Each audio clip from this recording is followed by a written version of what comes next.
নির্দেশনা দেওয়া হবে। আপনাদের উত্তেজিত উদ্বেলিত হওয়ার কোনো কারণ নেই। মহান রাব্বুল আলামিনের একান্ত মেহেরবানিতে আমাদের প্রোগ্রাম আলহামদুলিল্লাহ শুকরান আলহামদুলিল্লাহ কাসীরান। সম্মানিত ভাইরা, আপনারা সম্মানিত ভাইরা, আল্লাহ রাব্বুল আলামিনের রসের মেহমানিতে সদরে মাহফিল মুহতারাম আমির জামাত যাবেন ইনশাআল্লাহ। আমি আল্লাহ তাআলার শুকরিয়া আদায় করি, আল্লাহ তাআলার শুকরিয়া আদায় করি আবার আপনাদের সামনে দাঁড়াতে পেরেছি।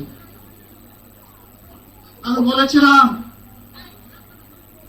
দুর্নীতিমুক্ত বাংলাদেশ ইনশাআল্লাহ সবাইকে নিয়ে আমরা গড়ব। আমরা কথা দিচ্ছি বাংলাদেশ জামাত ইসলামী যদি আল্লাহ তাআলার মেহেরবানি এবং সরকার জনগণের ভালোবাসা নিয়ে সরকার গঠন করে, তাহলে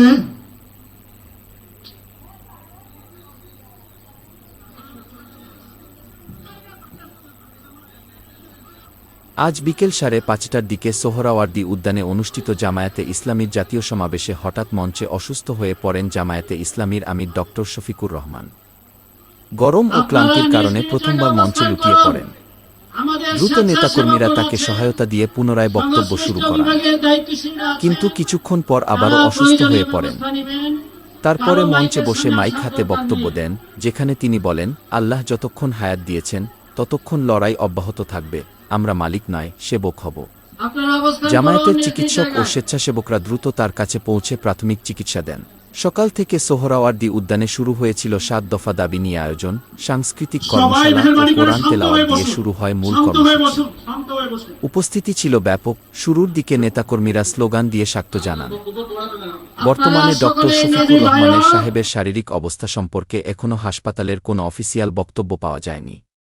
সমাবেশের পরবর্তী কর্মসূচি অব্যাহত থাকবে কিনা সেটি ঘোষণা আসবে সন্ধ্যার মধ্যেই।